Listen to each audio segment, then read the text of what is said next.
You keep ending up with the same person. Different face. Same damage. Same patterns. Same pain.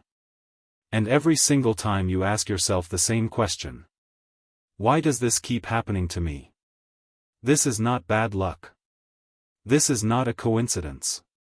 This is a pattern. And once you understand where it comes from, everything starts to change. Some manipulative people and narcissists notice specific traits very quickly. Your empathy. Your need to keep the peace. Your difficulty saying no. Your tendency to give people the benefit of the doubt. These traits show up in your behavior. In how you respond. In how long you stay. In how quickly you forgive. Your empathy makes you forgiving long after most people would have walked away. Your people-pleasing makes you easy to influence because you bend yourself before you cause conflict. Your anxious attachment makes you stay and fight for relationships that were never healthy from the beginning.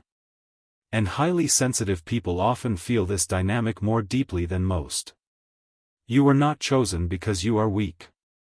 You were not chosen because you are naive.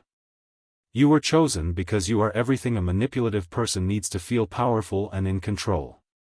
For some people this pattern connects to early life experiences. Where love felt unstable and unpredictable. Where affection came and disappeared without warning. Where expressing pain made things worse instead of better. Where keeping the peace meant completely silencing your own needs. Those early experiences can shape how your nervous system responds to relationships later in life. For some people chaos can begin to feel familiar. Intensity can be mistaken for deep and real connection. Being needed can start to feel like being truly loved and chosen. So when a manipulative person enters your life, they do not always feel dangerous. They feel familiar. Comfortable in a way that is hard to explain.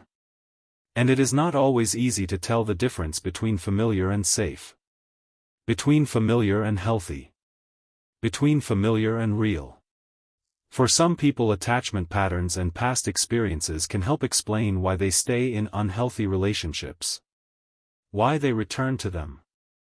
Why the same toxic dynamic keeps repeating no matter how many times they promise themselves it will be different.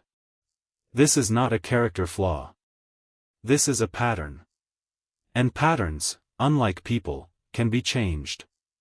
Breaking this cycle does not start with finding better people. It starts with recognizing the early signs of emotional manipulation before you are already emotionally attached. Setting boundaries before you feel ready to set them. Choosing relationships that feel calm and steady, even when calm feels strange and unfamiliar at first. Your past experiences can make certain relationship patterns more likely. But they do not determine your future. Understanding them does. And that understanding is exactly where the pattern finally ends.